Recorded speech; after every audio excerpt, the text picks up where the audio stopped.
Com o técnico Rogério Ceni após a vitória por 2-1 sobre o Cuiabá, a 10ª seguida do São Paulo como mandante. Rogério, num apanhado geral, a sensação do treinador que quando mexe no time, mexe peças, troca peças e dá certo, queria que você falasse desse sentimento, que você falasse também de um pênalti bem duvidoso que favoreceu, ajudou o São Paulo nessa virada.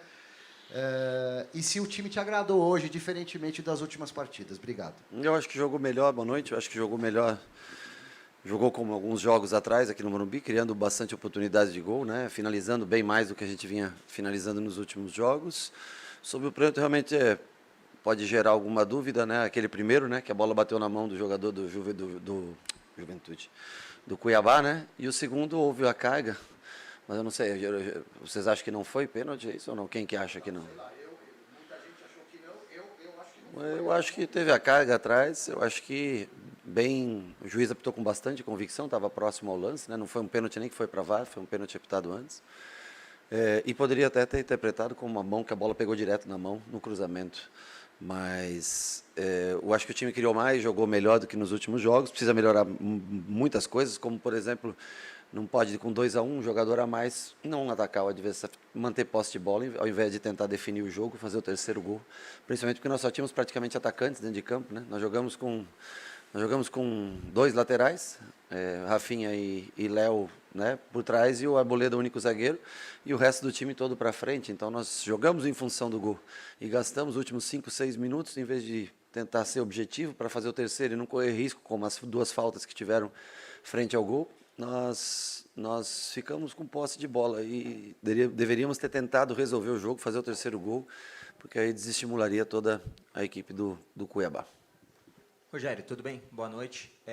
Essa 10ª partida com vitória seguida jogando em casa no estádio do Morumbi, né? Uhum. Então, não só no Morumbi, mas contando também com a Arena Barueri. Uhum. No ano passado, desde que você assumiu, só uma derrota na temporada passada, que foi contra o Flamengo. Nesse ano, só uma derrota, que foi contra o Palmeiras. Esse fator Morumbi tinha sido muito questionado antes da sua chegada, né? Muitos empates, perdia muito. O quanto isso vai ser essencial para atingir o teu objetivo de se classificar para a Libertadores via Campeonato Brasileiro? No Campeonato Brasileiro, se você não fizer 80% dentro do teu estádio, dificilmente você consegue ficar entre os primeiros colocados que vão a uma Copa Libertadores, né? Principalmente para nós que, infelizmente, não, até que no ano tem um aproveitamento bom, mas no ano a gente inclui o Campeonato Paulista, né?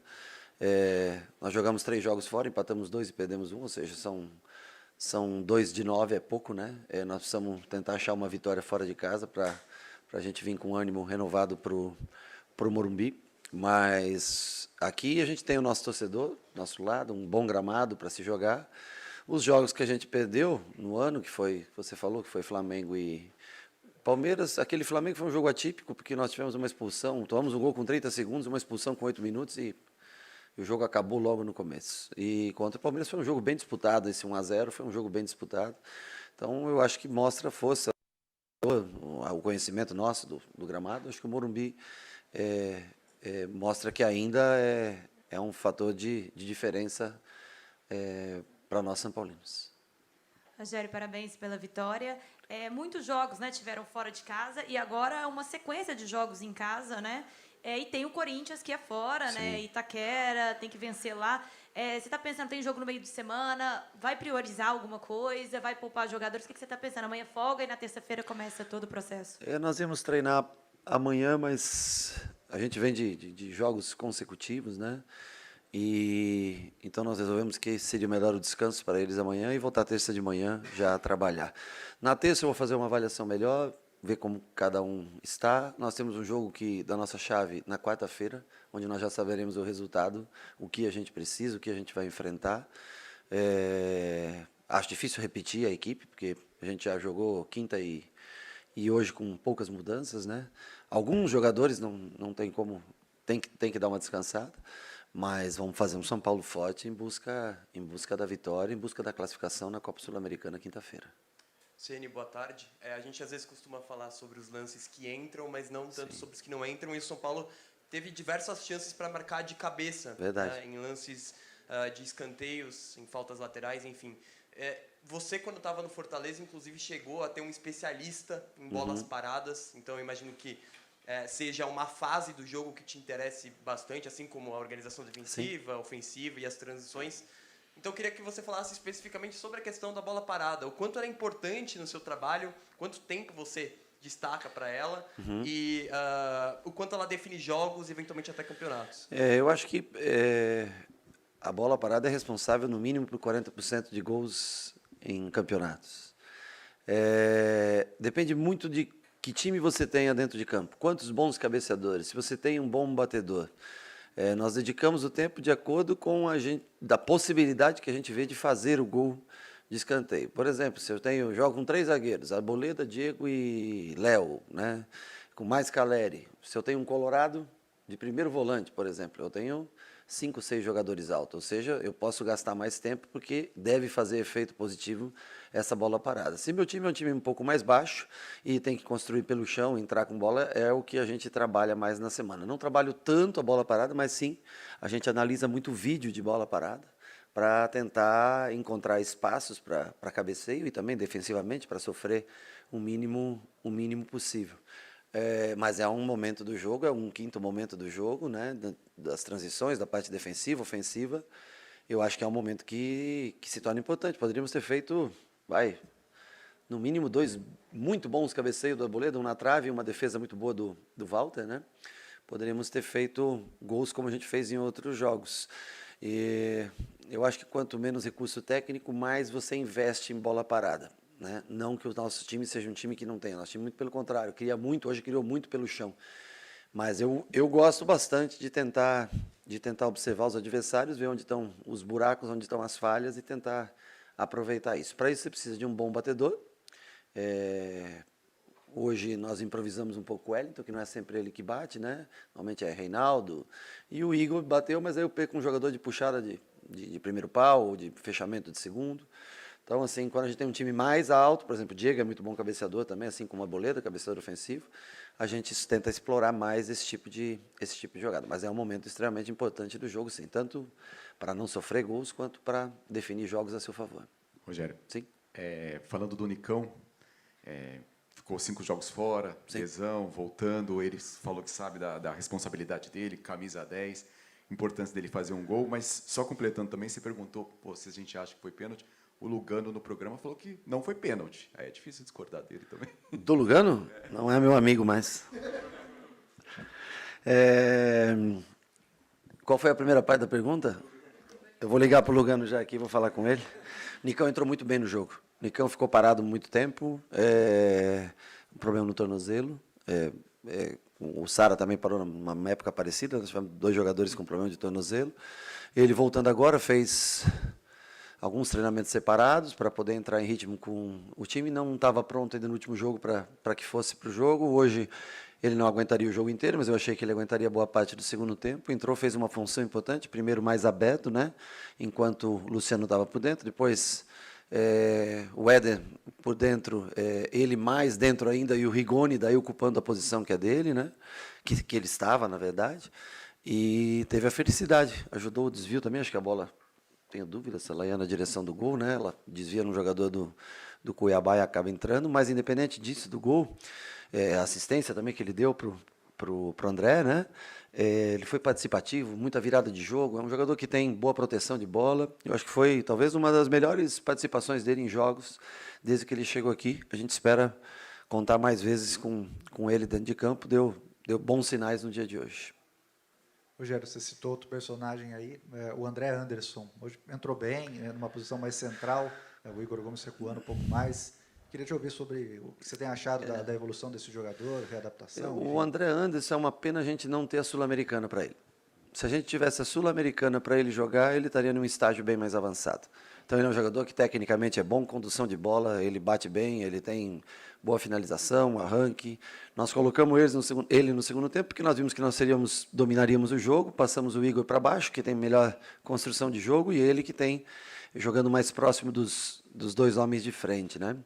Eu acho que tem alguns ajustes para fazer da parte tática ainda, porque essa função que ele faz perto dos atacantes, quem normalmente faz é o Nestor, né, essa função, ela exige uma colaboração defensiva muito maior.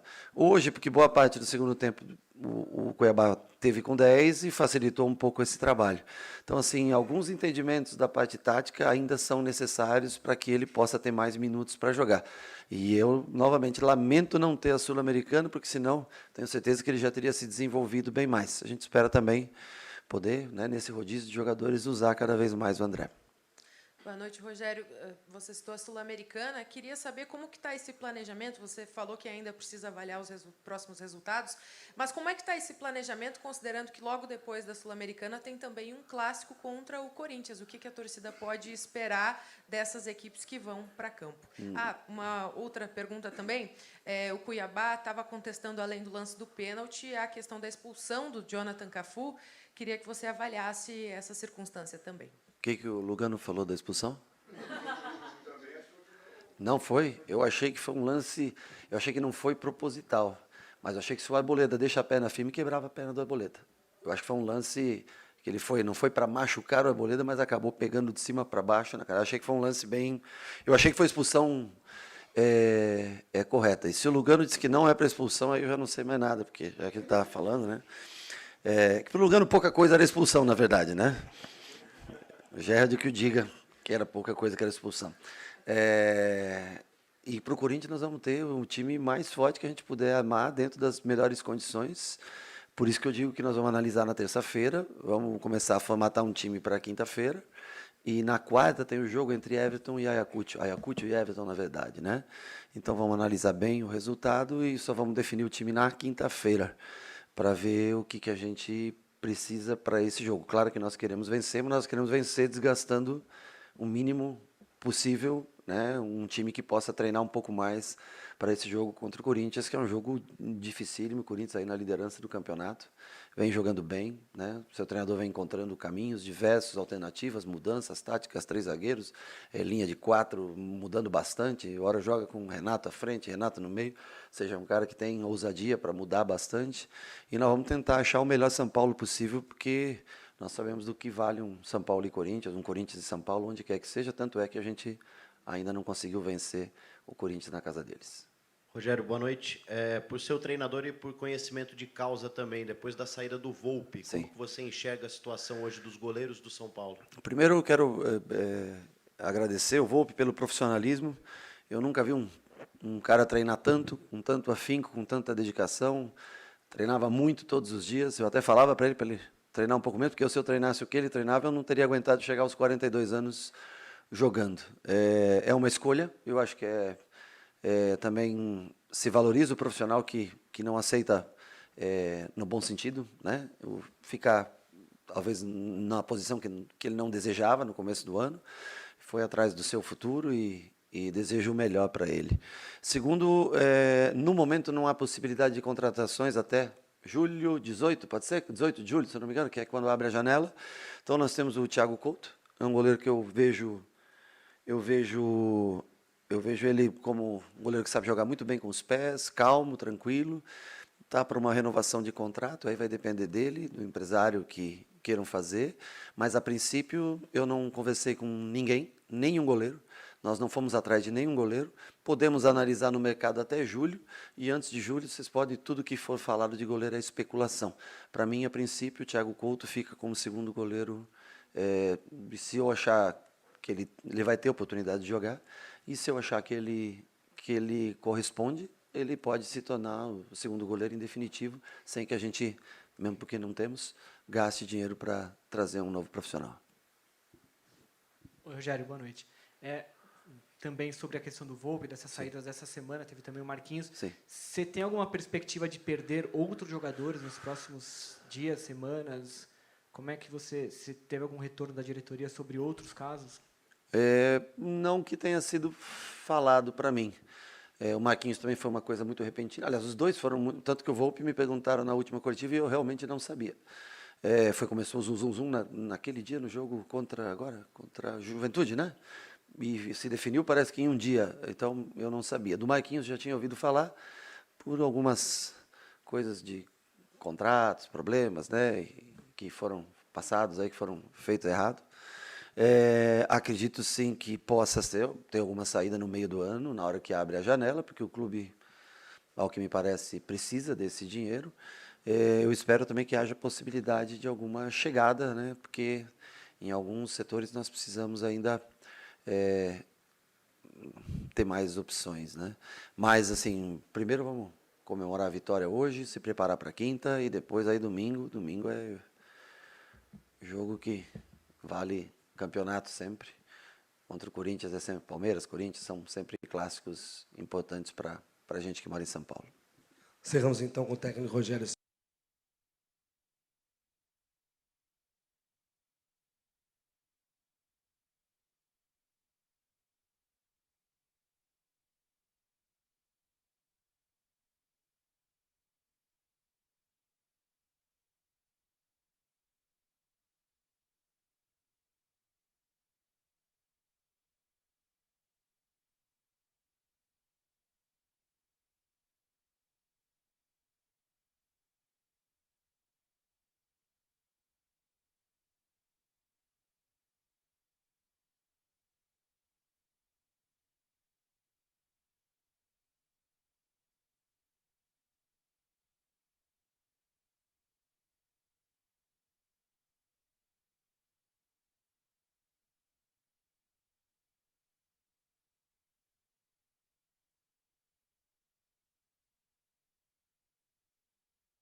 De virada, o tricolor venceu o Cuiabá no Morumbi por 2-1 neste domingo, em duelo válido pela sexta rodada do Campeonato Brasileiro.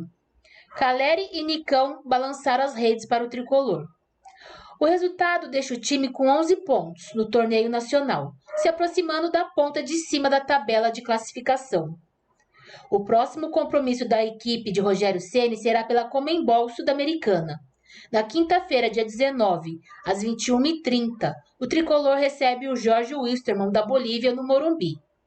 O São Paulo iniciou o jogo mantendo a posse de bola e encontrando espaços no ataque. Antes dos 30 minutos, a equipe havia chegado em perigo 2 vezes, ambas encabeçadas de Arboleda. Apesar da pressão, foram os adversários que abriram o placar, aos 32 minutos. Ainda na etapa inicial, o tricolor teve 2 boas chances para empatar, com Caleri de cabeça e Luciano de bicicleta. No segundo tempo, os São Paulinos seguiam buscando a reação, que foi ocorrer aos 18 minutos. Com uma marcação de pênalti em cima de André Anderson, Caleri foi para a cobrança e converteu. A partir dos 29 minutos, os adversários ficaram com inferioridade numérica, pois Jonathan Cafu foi expulso por falta em Arboleda. Após o cartão vermelho, o tricolor passou a pressionar ainda mais e chegou à virada aos 36 minutos, com Nicão, que chutou rasteiro para balançar as redes e garantir mais 3 pontos no Brasileirão.